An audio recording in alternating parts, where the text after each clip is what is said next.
Bonjour, je m'appelle Simon Labouesse, je suis porteur du projet Rimeo, qui est une entreprise dans le domaine de la microscopie.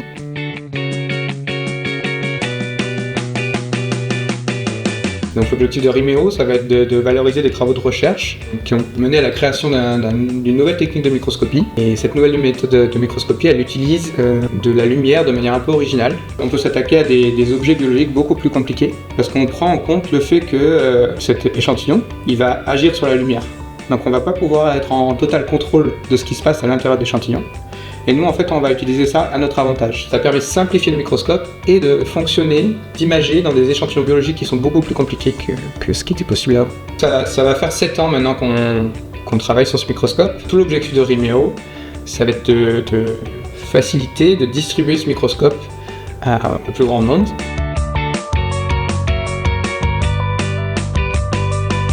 L'innovation, elle va se situer à 2 endroits. Ça va être la manière dont on illumine, dont j'en ai déjà un peu parlé, mais il y a aussi l'algorithme, donc il y a un calcul qui est fait. C'est-à-dire que les images qui sortent du microscope, elles ne sont pas directement regardables telles quelles, il va falloir faire un calcul, et ça c'est une autre originalité qui est très innovante dans notre microscope.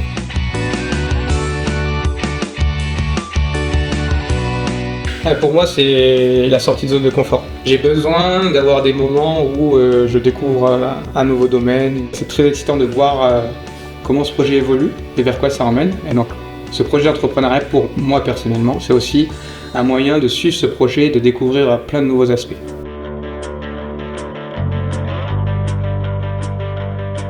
C'est de voir la concrétisation à plus grande échelle de ce qu'on a fait, de voir que ce qu'on a créé, ça va débloquer quelque chose.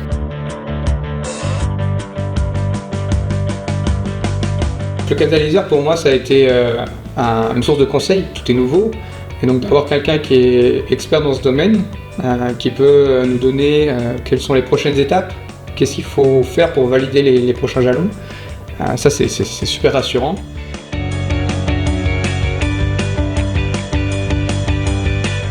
Il y a beaucoup d'administratifs, c'est un langage qui est très différent, donc il faut vraiment réussir à s'adapter pour gérer cette partie-là. C'est important de s'entourer, quand on n'est pas compétent sur certains domaines, de s'entourer de gens qui savent faire ça, et notamment le catalyseur.